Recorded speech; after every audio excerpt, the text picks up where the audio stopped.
तो बाप आते हैं स्वर्गवासी बनाने के लिए, नरकवासी बनाने के लिए नहीं आते हैं।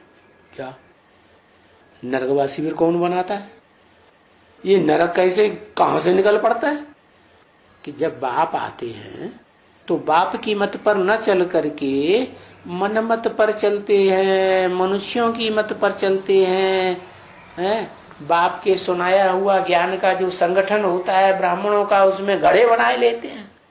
कोई किसकी पूजा करेंगे, कोई किसको मानवती करेंगे, कोई किसको दान देंगे, कोई किसको दान देंगे। एक के प्रति अर्पण में नहीं हो पाते। तो जब ऐसे हो जाता है तो फिर नरों के द्वारा शूटिंग हो गई।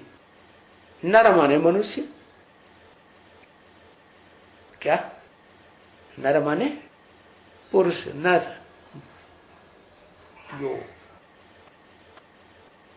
उनकी इच्छा पूर्ति नहीं होती है तो नर आते रहेंगे अंदर से, अंदर अंदर गुस्सा आता रहेगा। क्या कामेशु क्रोधेशु होते रहेंगे, तो उनको नर कहा जाता है। नर नरक बनाता है। क्या? जब से ये नरक की दुनिया शुरू हुई तब से ही वो काम विकार शुरू हुआ। ये काम अग्नि जब शुरू होती है तो फिर वो दुनिया में जो स्थूल अग्नि है वो भी काम करती।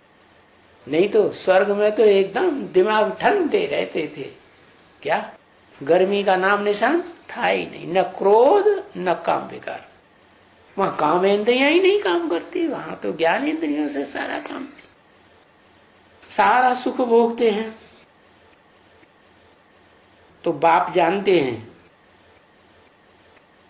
कि मैं ऐसे ब्राह्मण कुल की स्थापना करता हूं। कैसे ब्राह्मण कुल की? ये ब्राह्मण कुल की स्थापना करता हूं। कौन से ब्राह्मण कुल की तरफ इशारा किया होगा? है जहां मनुष्यों की मत बिल्कुल न माने, ऐसी स्टेज पकड़ लें ज्ञान में चलते चलते, जहां मनमत की बात को बिल्कुल मन चलाए ही नहीं। एक शिव ज्योति बिंदु और साकार हो जिस मुकर्रर शरीर में प्रवेश करता है, बस ये प्रवृत्ति मार्ग की याद में रहेंगे।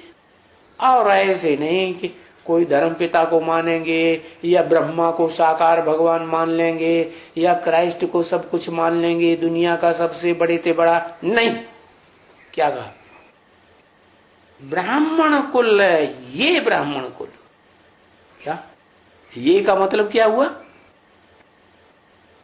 ये का मतलब सूर्यवंशी ब्राह्मण कुल, जो सिर्फ ज्ञान सूर्य के इशारों पर चलते हैं, ज्ञान सूर्य की बातों को मानते हैं। उसका नाम दिया है गीता में। भगवान जब आते हैं तो पहले पहले सूर्य को ज्ञान देते हैं। क्या सूर्य निराकार ज्योति बिंदु या साकार? साकार। जैसे दुनिया में भी ये जो सूर्य चमकता है वो साकार है या निराकार? दिखाई पड़ता है कि नहीं? है निराकार तो दिखाई नहीं पड़ेगा और साकार तो दिखाई पड़ता है। तो ऐसी साकार स्वरूप जिसका नाम दिया है वैवस्वत।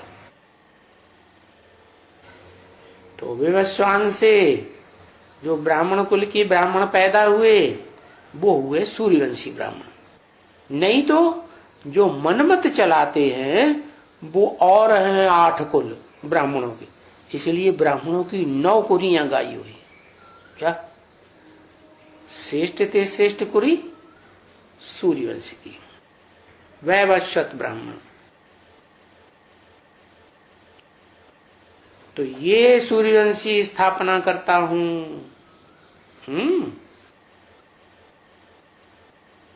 उसमें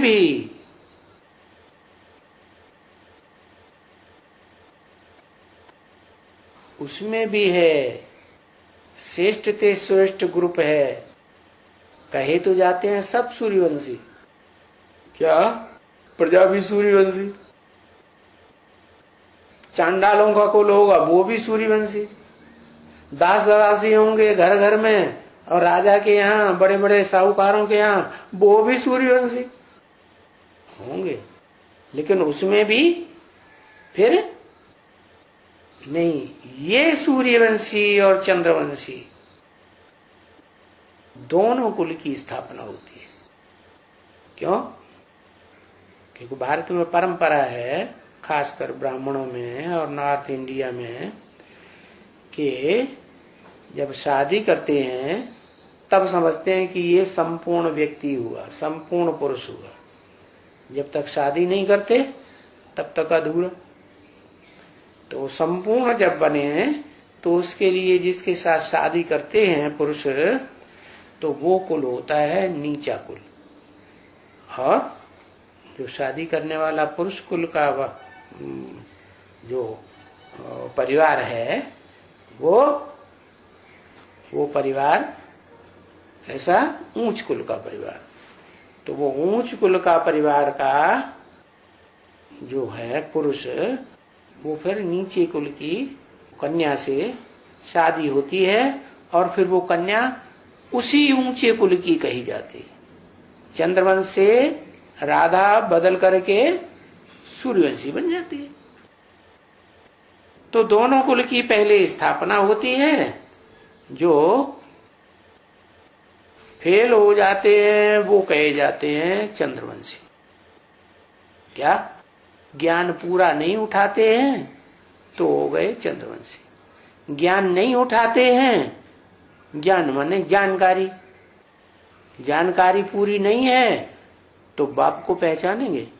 बाप कोई नहीं पहचानते। बाप को नहीं पहचानते तो फिर मनमत पर चलते हैं। मनमत पर चलते हैं तो बस वो मनुष्य मत हो जाती है।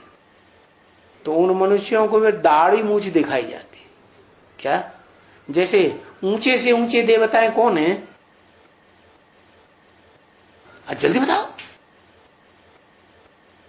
ऊंचे थे ऊंचे देवताएं ब्रह्मा विष्णु शंकर। तो उनमें कौन मनुष्य है?